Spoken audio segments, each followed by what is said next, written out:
I wanted to recommend some of these cookbooks. Of these, you may freely eat.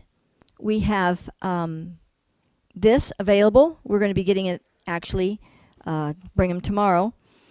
And we also have one available called The 7 Secrets. This is one I recommend. It's called Cooking with Natural Foods from the Black Hills Health and Education Center. And it is very heart healthy, and I recommend this one especially for the program that we teach. Of course, at White Creek Wellness Center is where we're from, and we have a natural healing wellness center that people come and spend 7 days. Twice a month we have these retreats going, and it's very affordable because we're nonprofit. And we teach people hands-on the cooking, the exercise, and all the nutrition that we're going to be experiencing during this health revival that we're having here.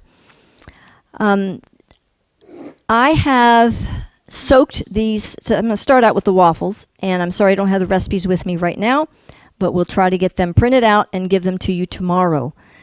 But or when you're here, when you're able to come again. So what I've done is I have soaked the grains that I'm going to use in making the waffles overnight. This is quinoa, brown rice, sunflower seeds, and I'm going to use some soybeans.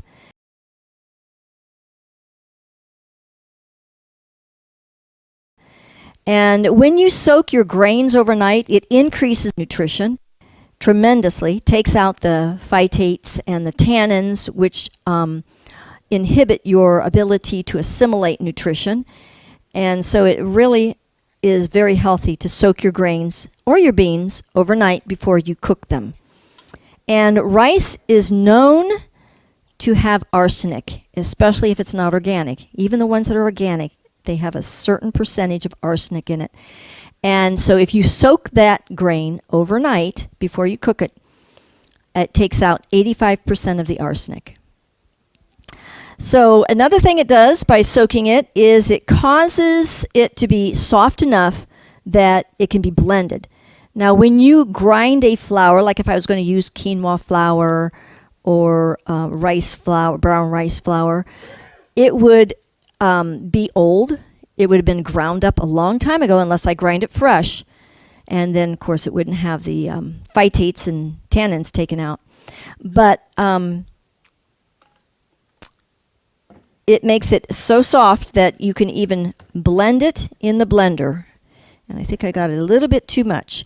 I don't measure my recipe when I make them because I've made them so many times. I just throw them together. And this is what's nice about these whole foods.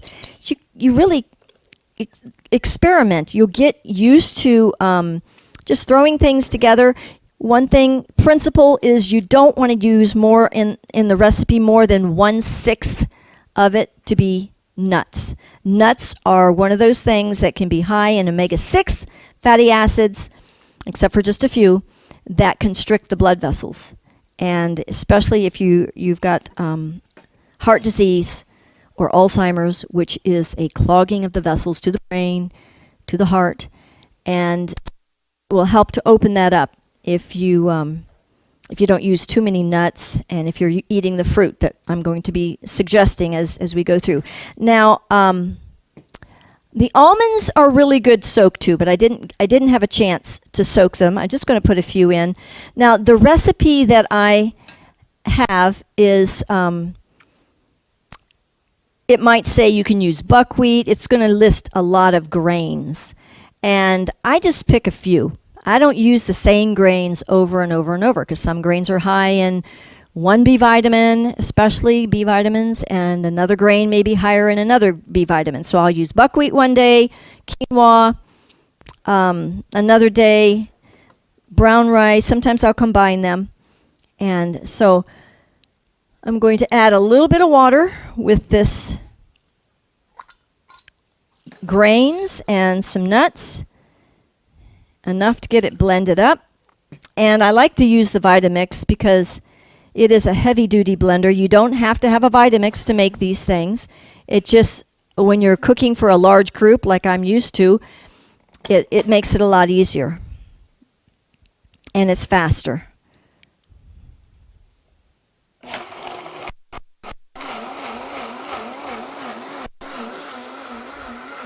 Okay.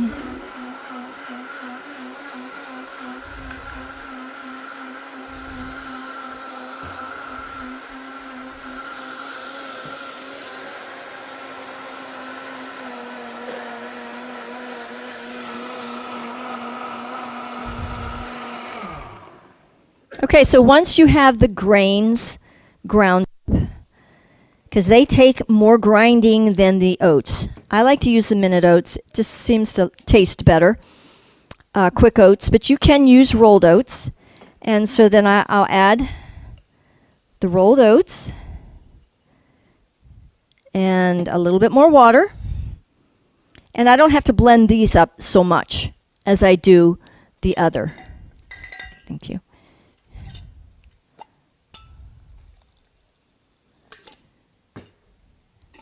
And it needs a little salt and a little honey. If you don't put the honey in, it will not brown. So about a tablespoon, a little bit more maybe.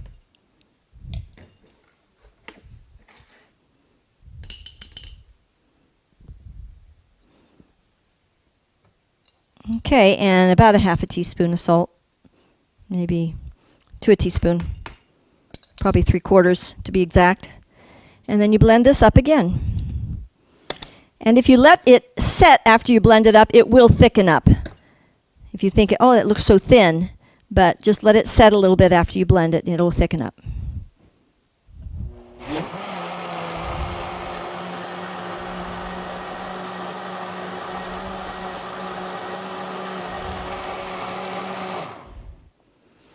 Okay. So the type of waffle iron that I use is these old ones. You can sometimes find them on eBay. And they have these plates that's got that you can flip over. And you can use it as a flat side, and you can grill vegetables on it, which is really nice. Or you can make crepes. To make crepes, you use the flat side, and you just make the batter a little bit thinner, maybe add a little bit more nuts. And you know what I didn't put in there? I forgot to put the soybeans in. So I'm going to do that now. These were soaked overnight, and when you go to soak them, they triple. So we had about that many there, and it tripled. So this is quite a bit, so I'm not going to use all these. And the soybeans give it that fluffiness to the batter.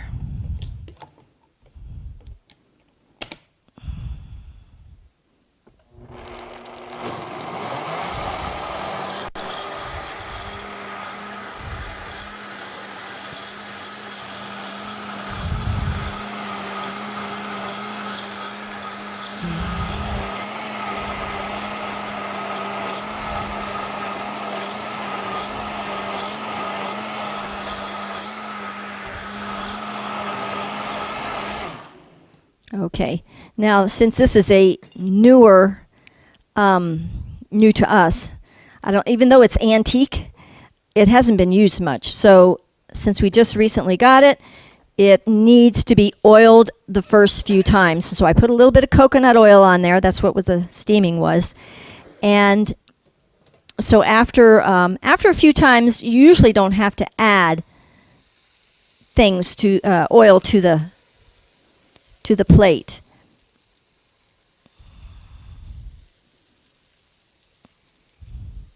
Of course, if it does stick, just remember next time, put a little bit more oil.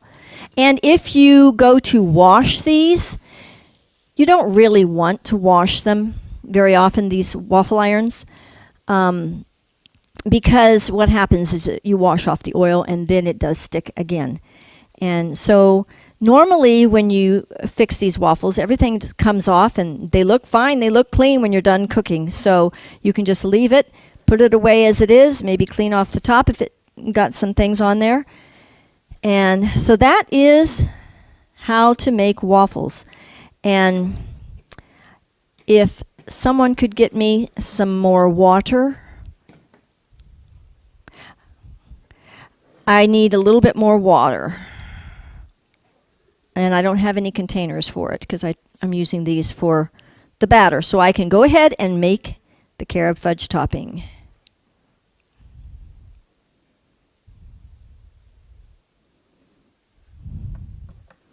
Okay, and could somebody please, Elizabeth, could you please take this and rinse it off there? I probably need about 2 or 3 cups of water. Just rinse it, please. Oh, here's the lid. Thank you. Okay, now to make the carob fudge topping, I'm going to add dates, and I soaked these dates overnight. And these are pitted dates. You want to make sure that you don't blend up pits in your blender. You can buy them pitted already. Sam's Club, Costco sells them. And also the other things that I'm using, like quinoa, I know that's an unusual grain, but you can get it usually at Costco. What else? Buckwheat and the soybeans, things like that. Those are more hard to find, but we do have an access to a buying club. And did we bring those catalogs for Azure Standard? So we do have catalogs where there is a buying club right here where you can order these things because you can't find them in the local stores. And so you can find the soybeans and the quinoa and order 5 pounds at a time. Or you could go in with another friend and order 25 pounds, 50 pounds, and get an even better deal and then split it up. And so that makes it real nice. Everything that I have here you can order from Azure Standard. The coconut, now you can find usually shredded coconut in the stores, but a lot of times it'll have sugar in it.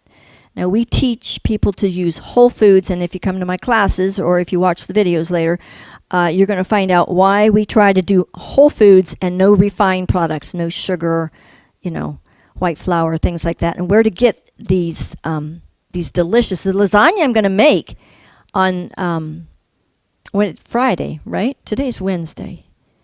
Right, so I'm making it Friday, is going to be with brown rice noodles. I'm telling you, it tastes better than white flour noodles. It's delicious. The brand is the Tinkiata brand, and you can get that at Azure Standard. So, let's see. What I was saying about the dates, back to making the carob fudge topping, it has in its base, I didn't used to do this, but I started using chia, because fudge topping had so many nuts in it that it's pretty rich, and you don't want to use a lot of nuts.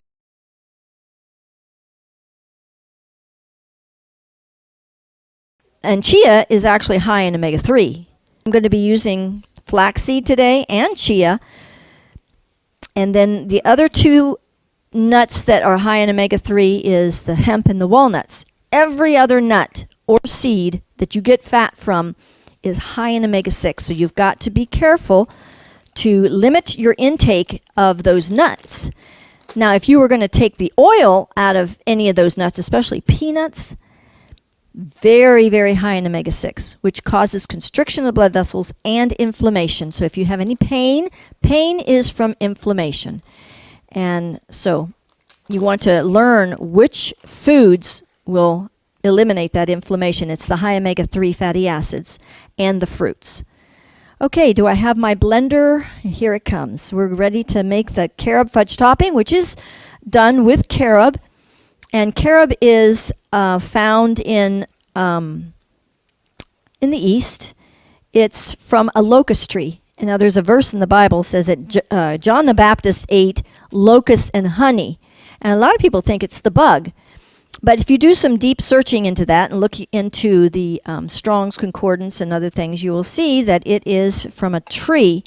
And even the South America or Honduras, those type of countries, they call it John the Baptist bread. And so it's the food that John the Baptist ate. Now here, dates also are really good. I'm going to go ahead and use the water from soaking the dates because that is very nutritious. And along with the other water, did you get me the rest of the water? The 2 or 3 cups that I needed? Okay, that's all that's left in that container? Okay, this might do, actually. We will see. All right, so what I'm going to do is I'm going to add a little bit of chia. Now, the chia will swell up and take up a lot of moisture.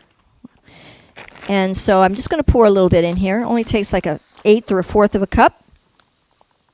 And that will swell up and make the bulk so that you don't have to have such rich nuts to make it thick.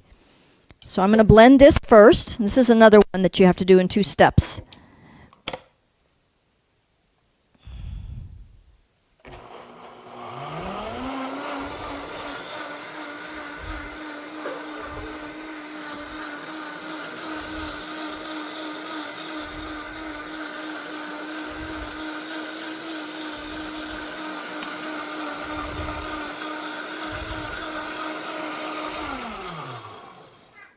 Chia has just started to get recognition really well because of the high omega-3 fatty acids and the discovering that it opens up the blood vessels and brings in nutrients and oxygen, increases that. Now, the next thing I'm going to add is some dates that were soaked. You don't have to soak them, but it makes it a little easier on the blender, especially if you don't have a Vitamix. It's nice to soak it. And then I'm going to add some honey. I thought I had another spoon here. Oh, it's in it. Thank you. All right, just a little bit of honey, especially for those that have a sweet tooth. Now, if we have people that have diabetes come to the Wellness Center, we'll just skip the honey because the sweetener is from the dates are full of fiber, and so it keeps the body from taking up that sugar fast. It has to go through the body slowly. So it helps with diabetes. And so you don't want to take sugar or, fruits that are going to be instantly into the blood if you have diabetes. And I tell you, it's so, my husband and I have found that to cure diabetes is easier than to cure the common cold. It is all lifestyle and diet. It's amazing how fast people get well. Off their insulin within 4 to 12 days and leveled out with their blood sugar. So a little bit of salt. I know it sounds unusual to put salt in this, but for some reason it makes it taste really good. And then, so we got the dates, the salt, and then we're going to put the almonds in here. It would have been better if I'd have soaked them, but I didn't. And so I'm going to blend this up real fine. And then after that, I add the carob because the carob will make it to blend well. And the carob doesn't need to be blended because it's already powdered. You buy carob in the powder. Somebody help me watch the time on this. Or when it stops steaming, that's usually when it's done. That's your indication. I like to set a timer. They usually take, especially with the soaked grains, about 7 or 8 minutes. If you don't soak it, it takes longer. But things seem to cook faster once you've soaked it.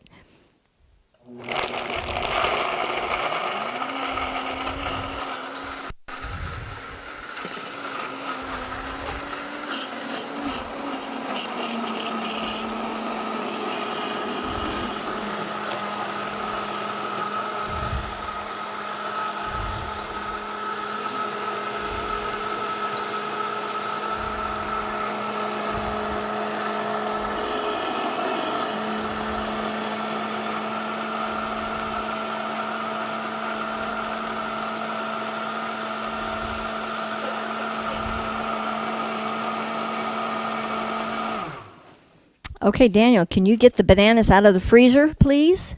Or somebody, because we'll let them thaw out just a little bit. And we need the Champion juicer out of the car. Can I ask a question here, Dave? Sure. Salt. What kind of salt do you use? Sea salt or? Okay, he asked what kind of salt we use. This is a Himalayan salt. It's not as salty as sea salt, some sea salts, and so you have to adjust that. But the Himalayan salt, they say that it has more minerals in it, so I try to use the best. And the chia, you said that was John the Baptist. No, carob. Carob. Carob is from the locust tree. Okay, is it the bloom or Blue? the bloom off of the tree? No, it's actually the pod. There's a nice, you notice how locust trees have long pods, most of them? Well, this particular locust tree has a pod that you can actually chew on. And it's not the seed inside the pod, but it's the actual pod. All right, so now I have blended that up. I'm going to add the carob. And you know, when you don't use a recipe, sometimes you get impressions. I need more salt. I need more honey. Well, I'm impressed to put more honey in there. So that's why I'm doing that. So don't be afraid to experiment and put a little bit more honey in there and some carob.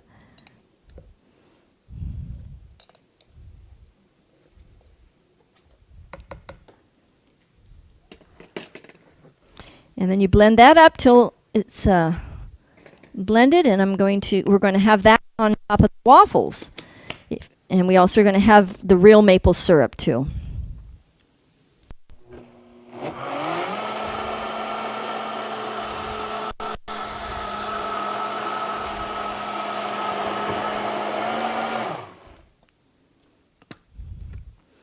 Okay, so there you have it. Carob fudge topping. Looks like carob fudge topping, doesn't it? It's like hot fudge sundae. And you can put more carob in there. If you like the flavor of carob, make it darker. This is actually a light roasted carob. You can get dark roasted also, which makes it a little bit darker, makes it look more like chocolate. And it tastes a lot like chocolate. Of course, there's dates in there. Everything is delicious and nutritious. Not only delicious, but nutritious.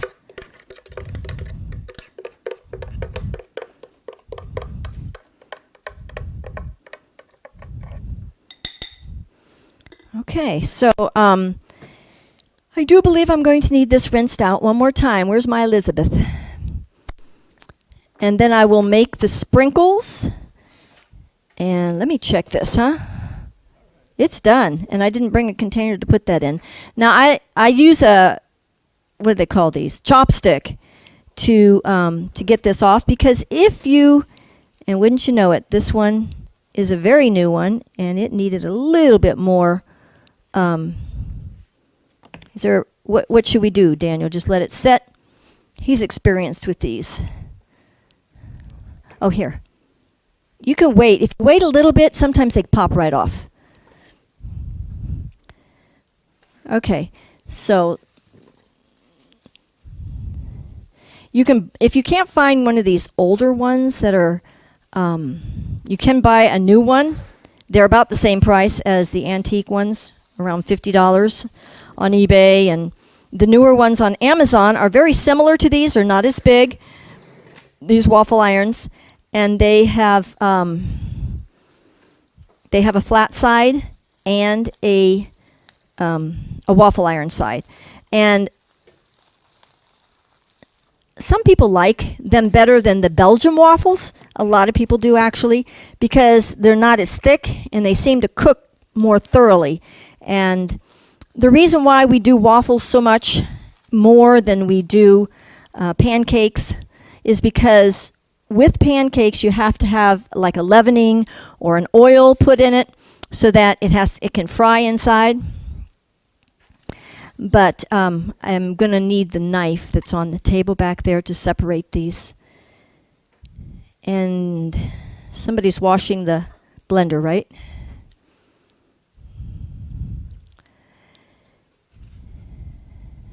And if possible, I got some paper towels up here if we could dry it. Because I'm going to do a dry ingredients. But I think if you just let it set for a little bit, it should come off. Let the moisture settle in. There we go. Well, you'll still be able to taste it. We'll have some, whether they're in pieces or whole. I need a plate from back there also. All right, so the Champion Juicer, did it make its way in here? Could I have it please up here on the table? And plugged in. I'm gonna, because I need to wait for that blender. So this will make the banana ice cream. Now this banana ice cream is, thank you, is made from just bananas. You don't have to do anything. Just stick it in the freezer and then run them through this machine. As you can see, this machine is pretty old. But what's so nice about them is they have lifetime warranty. They never go out. I mean, I think I've had mine for 40 years. And they're not only good for making the banana ice cream, which is probably the main thing I make with it now, but they are good to make almond butter. You roast your almonds a little bit, run them through here. Nice almond butter. You know it's fresh because you made it. You know there's no other added ingredients. And you can make peanut butter, of course, and then juice. It is a juicer. It will juice greens and pretty well. Run them in there with the carrots.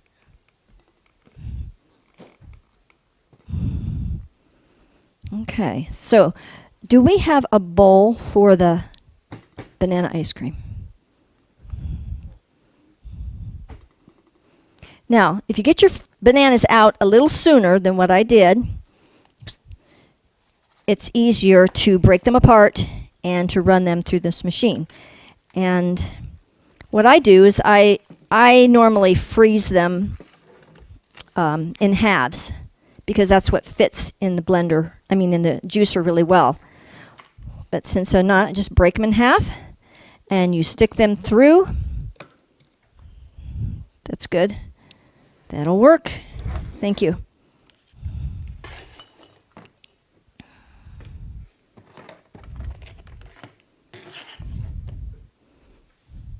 How's the blender coming?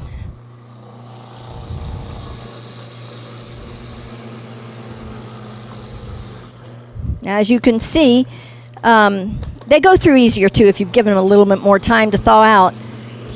And as you can see, it looks like soft serve ice cream. Comes out creamy and white.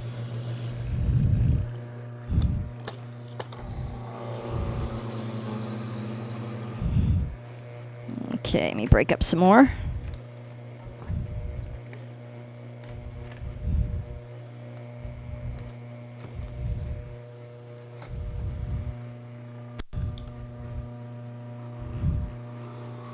Towels up here, I can dry it.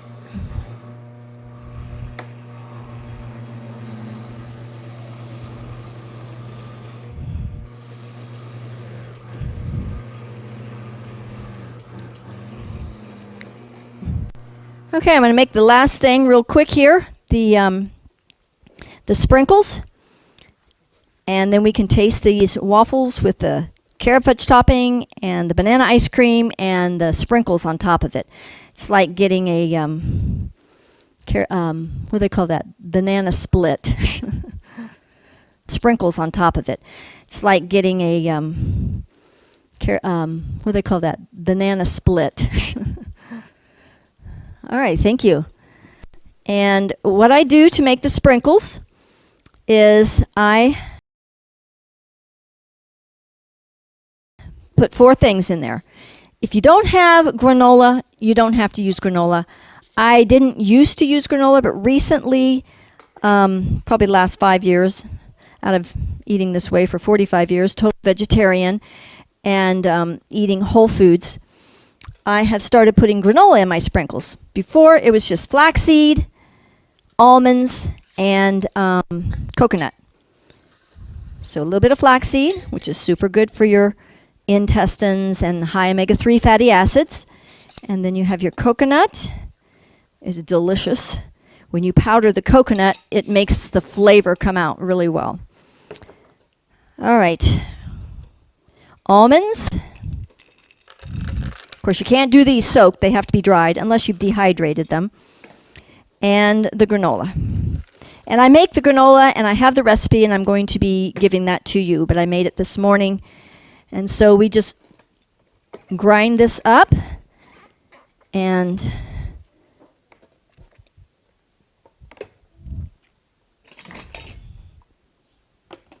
then you have that to put on.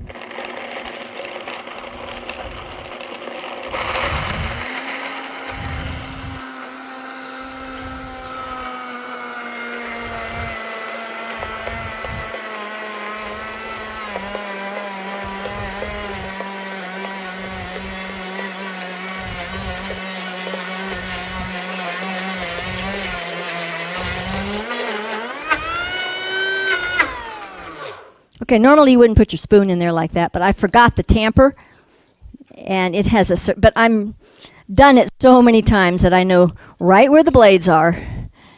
And okay, so we have the sprinkles, and I need another plate for that. If somebody could get me one of those plates.